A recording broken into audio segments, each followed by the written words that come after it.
श्रीगणेशाय नमः। श्रीसरस्वत्यै नमः। श्रीमत्कुञ्जबिहारिणे नमः। अथ श्रीकुञ्जबिहारी अष्टकम्। यः स्तूयते श्रुतिगणैर्निपुणैर्जस्रम् सम्पूज्यते क्रतुगतैः प्रणतैः क्रियाभिः। तं सर्वकर्मफलदं निजसेवकानां श्रीमद्विहारिचरणं शरणं प्रपद्ये। यं मानसेषु मतयो यतयो निधाय सद्यो जहुः सहृदया हृदयान्धकारम्। तं चन्द्रमण्डलनखावलिदीप्यमानं श्रीमद्विहारिचरणं शरणं प्रपद्ये। येन क्षणेन समकारि विपद्वियोगो ध्यानास्पदं सुगमितेन नुतेन विज्ञैः। तं तापवारणनिवारणशाङ्कुशाङ्कं श्रीमद्विहारिचरणं शरणं प्रपद्ये। यस्मै विधाय विधिना हृदाद्याः पूजां विवेकवरदां वरदास्य भावाः। तं दाक्षलक्षणविलक्षणलक्षणाढ्यं श्रीमद्विहारिचरणं शरणं प्रपद्ये। यस्मात् सुखैकसदनान्मदनारिमुख्याः सिद्धिं शमीयुरतुलां सकलाङ्गशोभाम्। तं शोद्धबुद्धिशुभवृद्धिसमृद्धिहेतुं श्रीमद्विहारिचरणं शरणं प्रपद्ये। यस्य प्रपन्नवरदस्य प्रसादतः स्यात् तापत्रयापहरण शरणं गतानां। तं नीलनीरजनिभं जलिभञ्जनाय श्रीमद्विहारिचरणं शरणं प्रपद्ये। यस्मिन्मनो विनिहतं भवति प्रसन्नं खिन्नं कतीन्द्रियगणैरपि यद्विषण्णं। तं वास्तवस्तवनिरस्तसमस्तदुःखं श्रीमद्विहारिचरणं शरणं प्रपद्ये। हे कृष्णपादसमितातिविषादभक्त्या वाञ्छाप्रदामरमहीरुह पञ्चशाखो संसारसागरसमुत्तरणे वहिन्नित्र। हे चिन्नचित्रितचरित्र नमो नमस्ते। इदं विष्णोपादाष्टकमिति विषादभिसम्मनं तं प्रणीतं यत् प्रेम्णां शुकविजगदीशेन विदुषा पठेद्भयो वा भक्त्याच्युतिचरणचेताः समनुजो भवे भुक्त्वा भोगानभिसरति शान्ते हरिपदम्। श्रीमद्कुञ्जबिहारिणे नमः। इति श्रीकुञ्जबिहारी अष्टकम्। यः स्तूयते श्रुतिगणैर्निपुणैर्जस्रम् सम्पूज्यते क्रतुगतैः प्रणतैः क्रियाभिः तं सर्वकर्मफलदं निजसेवकानां श्रीमद्विहारिचरणं शरणं प्रपद्ये। यं मानसेषु मतयो यतयो निधाय सद्यो जहुः सहृदया हृदयान्धकारम्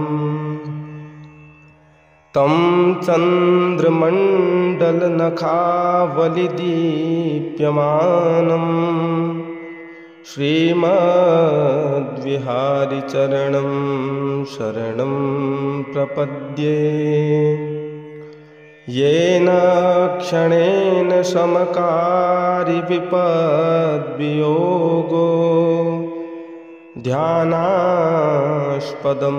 सुगमितेन नुतेन विज्ञैः तं तापवारणनिवारणशाङ्कुशाङ्कं श्रीमद्विहारिचरणं शरणं प्रपद्ये। यस्मै विधाय विधिना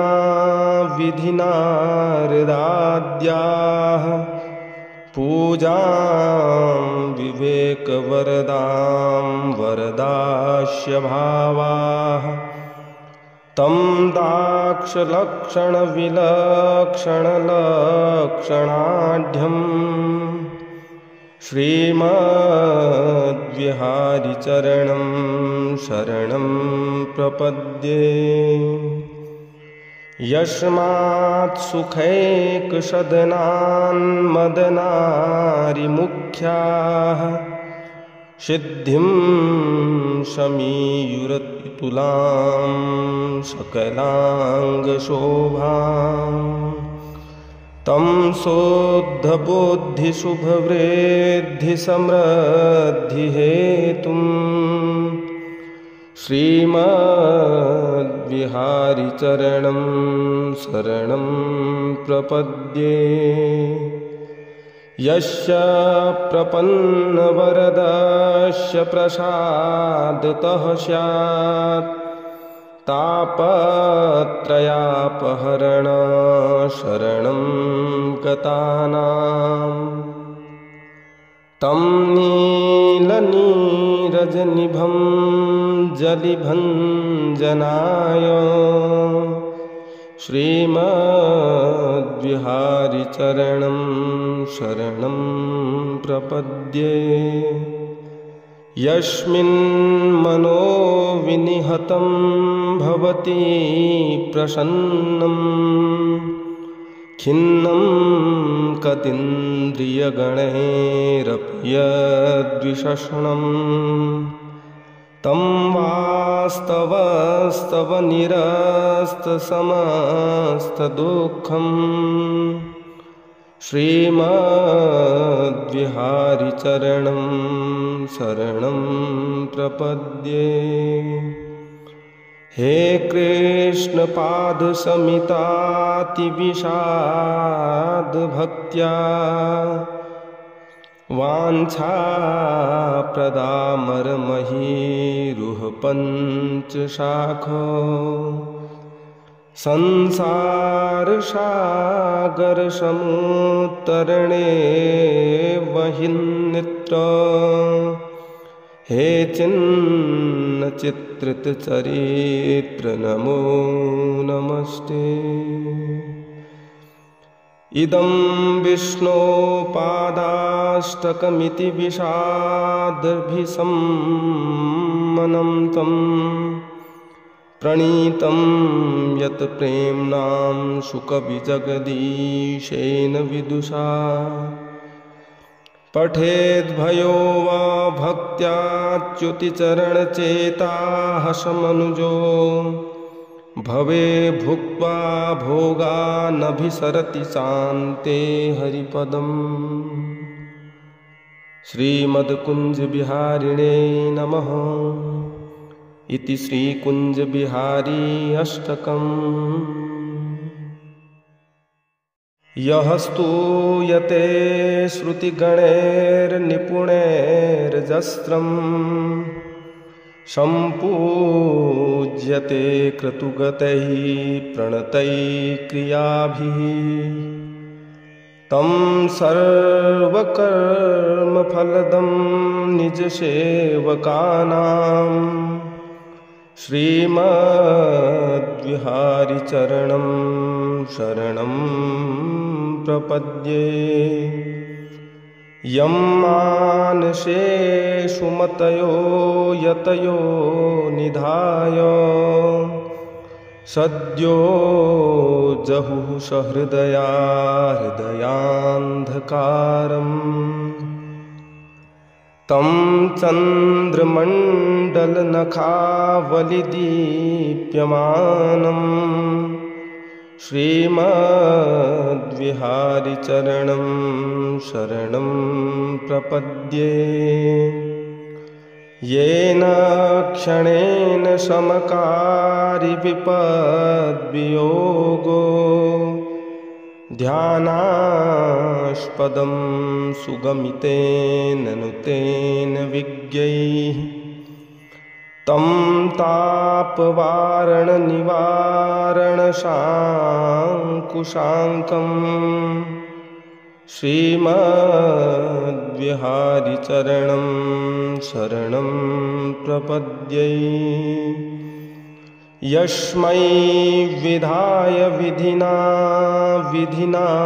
हृदाद्याः पूजां विवेकवरदां वरदास्य भावाः तं दाक्षलक्षणविलक्षणलक्षणाढ्यम् श्रीमद्विहारिचरणं शरणं प्रपद्ये।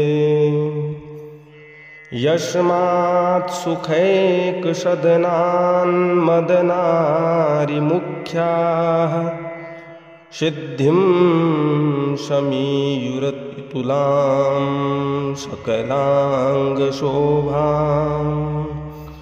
तं शोद्धबुद्धिशुभवृद्धिसमृद्धिहेतुं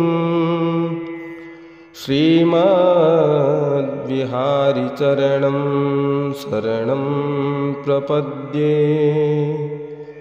यस्य प्रपन्नवरदस्य प्रसादतः स्यात् तापत्रयापहरण शरणं गतानां तं नीलनीरजनिभं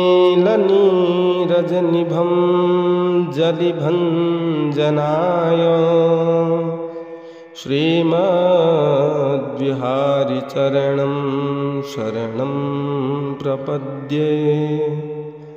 यस्मिन्मनो विनिहतं भवति प्रसन्नं खिन्नं कतीन्द्रियगणैरप्यद्विषणं तं वास्तवस्तव निरस्तसमस्तदुःखम् श्रीमद्विहारिचरणं शरणं प्रपद्ये।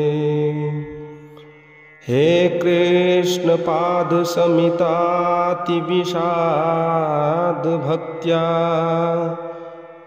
वाञ्छाप्रदामरमहीरुह पञ्चशाखो संसारसागरसमुत्तरणे वहिन्नित्र हे चिन्नचित्रितचरित्र नमो नमस्ते।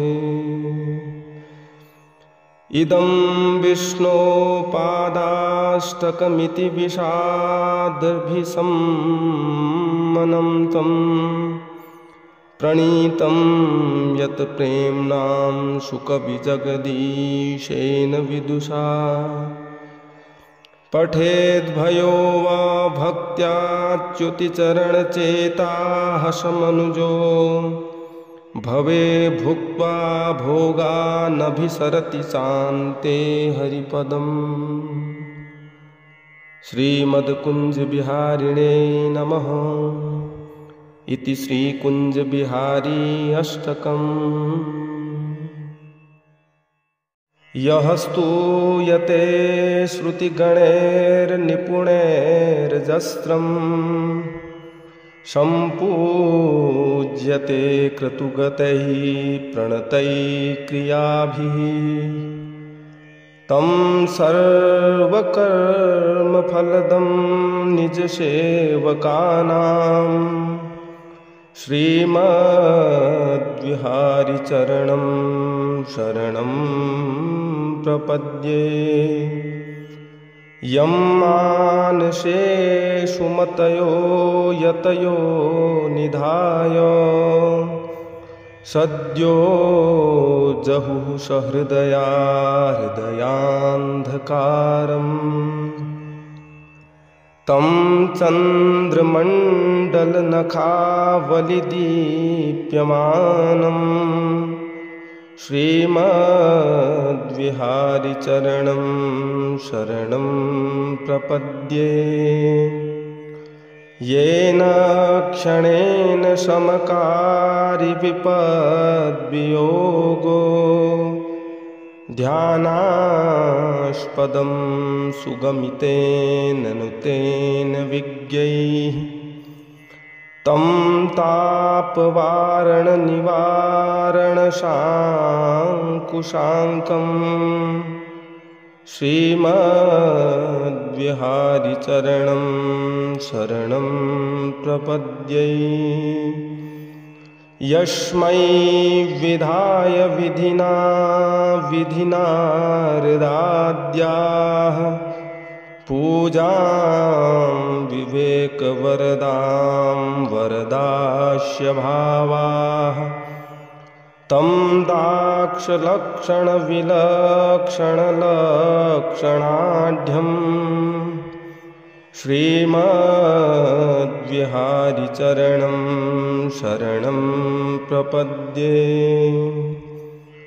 यस्मात् सुखैकसदनान्मदनारिमुख्याः सिद्धिं समीयुरतुलां सकलाङ्गशोभां तं शुद्धबुद्धिशुभवृद्धिसमृद्धिहेतुं श्रीमद्विहारिचरणं शरणं प्रपद्ये। यस्य प्रपन्नवरदस्य प्रसादतः स्यात् तापत्रयापहरण शरणं गतानां तं नीलनीरजनिभं जलिभञ्जनाय श्रीमद्विहारिचरणं शरणं प्रपद्ये। यस्मिन् मनो विनिहतं भवति प्रसन्नं खिन्नं कतीन्द्रियगणैरपि यद्विषण्णं तं वास्तवस्तवनिरस्तसमस्तदुःखं श्रीमद्विहारिचरणं शरणं प्रपद्ये। हे कृष्ण पादसमितातिविषाद भक्त्या वाञ्छाप्रदामरमहीरुह पञ्चशाखो संसारसागरसमुत्तरणे वहिन्नित्र। हे चिन्नचित्रितचरित्र नमो नमस्ते।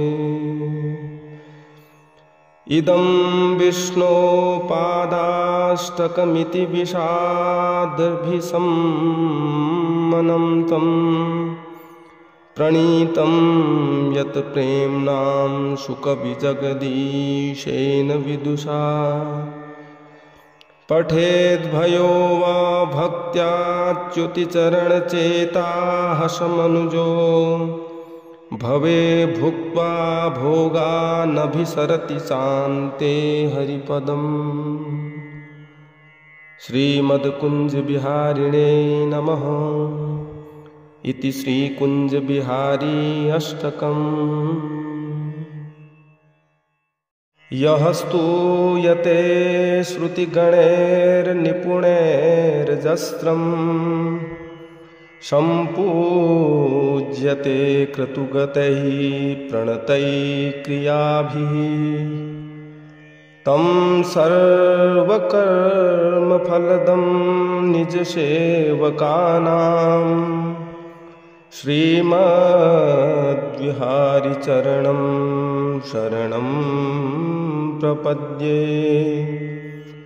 यं मानसेषु मतयो यतयो निधाय सद्यो जहुः सहृदया हृदयान्धकारम्। तं चन्द्रमण्डलनखावलिदीप्यमानं श्रीमद्विहारिचरणं शरणं प्रपद्ये। येन क्षणेन समकारिविपद्वियोगो ध्यानास्पदं सुगमितेन नुतेन विज्ञैः। तं तापवारणनिवारणशाङ्कुशाङ्कं श्रीमद्विहारिचरणं शरणं प्रपद्ये। यस्मै विधाय विधिना हृदाद्याः पूजां विवेकवरदां वरदास्य भावाः। तं दाक्षलक्षणविलक्षणलक्षणाढ्यं श्रीमद्विहारिचरणं शरणं प्रपद्ये। यस्मात् सुखैकसदनान्मदनारिमुख्याः सिद्धिं समीयुरतुलां सकलाङ्गशोभाम्। तं शुद्धबुद्धिशुभवृद्धिसमृद्धिहेतुं श्रीमद्विहारिचरणं शरणं प्रपद्ये। यस्य प्रपन्नवरदस्य प्रसादतः स्यात् तापत्रयापहरण शरणं गतानां। तं नीलनीरजनिभं जलिभञ्जनाय श्रीमद्विहारिचरणं शरणं प्रपद्ये।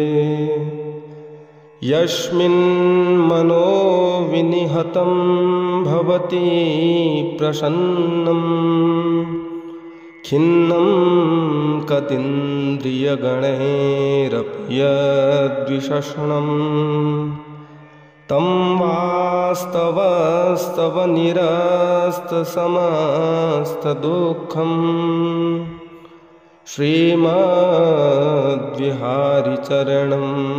शरणं प्रपद्ये। हे कृष्ण पादसमितातिविषादभक्त्या वाञ्छाप्रदामरमहीरुह पञ्चशाखो संसारसागरसमुत्तरणे वहिन्नित्र हे चिन्नचित्रितचरित्र नमो नमस्ते। इदं विष्णोपादाष्टकमिति विषादभिसम्मनं तं प्रणीतं यत् प्रेम्णां शुकविजगदीशेन विदुषा पठेद्भयो वा भक्त्याच्युतिचरणचेताः समनुजो भवे भुक्त्वा भोगानभिसरति शान्ते हरिपदम्। श्रीमद्कुञ्जबिहारिणे नमः इति श्रीकुञ्जबिहारी अष्टकम्। यः स्तूयते श्रुतिगणैर्निपुणैर्जस्रम् सम्पूज्यते क्रतुगतैः प्रणतैः क्रियाभिः तं सर्वकर्मफलदं निजसेवकानां श्रीमद्विहारिचरणं शरणं प्रपद्ये। यं मानसेषु मतयो यतयो निधाय सद्यो जहुः सहृदया हृदयान्धकारम् तं चन्द्रमण्डलनखावलिदीप्यमानं श्रीमद्विहारिचरणं शरणं प्रपद्ये। येन क्षणेन समकारि विपद्वियोगो ध्यानास्पदं सुगमितेन नुतेन विज्ञैः तं तापवारणनिवारणशाङ्कुशाङ्कं श्रीमद्विहारिचरणं शरणं प्रपद्ये। यस्मै विधाय विधिना हृदाद्याः पूजां विवेकवरदां वरदास्य भावाः तं दाक्षलक्षणविलक्षणलक्षणाढ्यं श्रीमद्विहारिचरणं शरणं प्रपद्ये। यस्मात् सुखैकसदनान्मदनारिमुख्याः सिद्धिं समीयुरतुलां सकलाङ्गशोभां तं शुद्धबुद्धिशुभवृद्धिसमृद्धिहेतुं श्रीमद्विहारिचरणं शरणं प्रपद्ये। यस्य प्रपन्नवरदस्य प्रसादतः स्यात् तापत्रयापहरण शरणं गतानां तं नीलनीरजनिभं जलिभञ्जनाय श्रीमद्विहारिचरणं शरणं प्रपद्ये। यस्मिन् मनो विनिहतं भवति प्रसन्नं खिन्नं कतीन्द्रियगणैरपि यद्विषण्णं तं वास्तवस्तवनिरस्तसमस्तदुःखं श्रीमद्विहारिचरणं शरणं प्रपद्ये। हे कृष्ण पादसमितातिविषादभक्त्या वाञ्छाप्रदामरमहीरुह पञ्चशाखो संसारसागरसमुत्तरणे वहिन्नित्र। हे चिन्नचित्रितचरित्र नमो नमस्ते। इदं विष्णोपादाष्टकमिति विषादभिसम्मनं तं प्रणीतं यत् प्रेम्णां शुकविजगदीशेन विदुषा। पठेद्भयो वा भक्त्याच्युतिचरणचेताः समनुजो भवे भुक्त्वा भोगानभिसरति शान्ते हरिपदम्। श्रीमद्कुञ्जबिहारिणे नमः इति श्रीकुञ्जबिहारी अष्टकम्।